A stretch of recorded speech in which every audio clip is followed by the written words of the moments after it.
you realize this is real Hallie.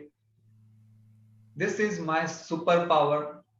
Now I will lead my life in my own terms. It's enough. I I want yeah, I to. love this question. I love this question so much because you might be surprised by the answer. Okay.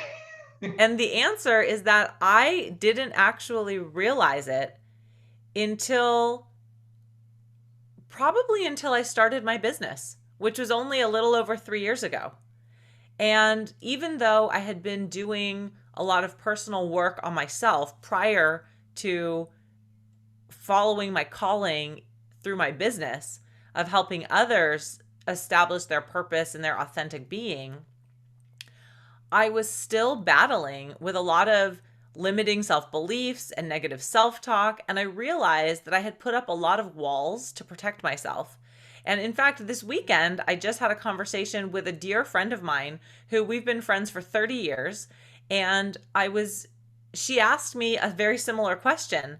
And as I was telling her my story, she just had this look of shock and disbelief on her face.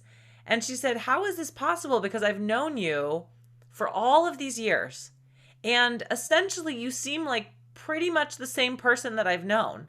But how did I not know that you were suffering? How did I not know that you were hurting? How did I not know that you were battling with all of these traumas and circumstances that were leading you down this path?"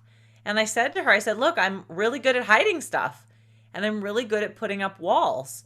And it wasn't until about, like I said, maybe 3.5 years ago, when I finally started to really see myself for who I am, that I was able to start taking down the walls.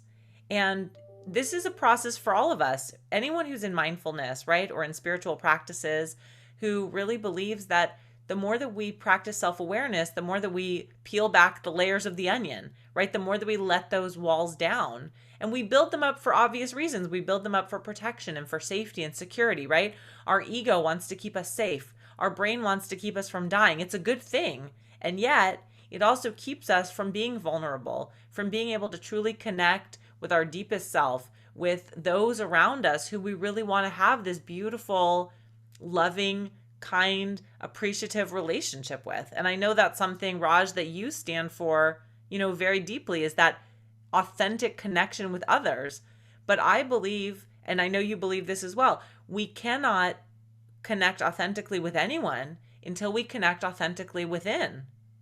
And so for me, I didn't even realize how much I wasn't connecting authentically within until I started to really do a deep dive, start to tear down those walls. And then, as we were talking about meditation, that's been one of the best tools that I've used to get even more connected within myself so that I can hear my intuitive guidance and really begin to be that person that you see me today. And the other piece is that I'm always peeling back the layers. There's always more.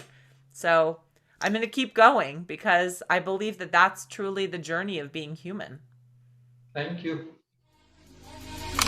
Maybach music. Can anybody out there hear me? Hear me?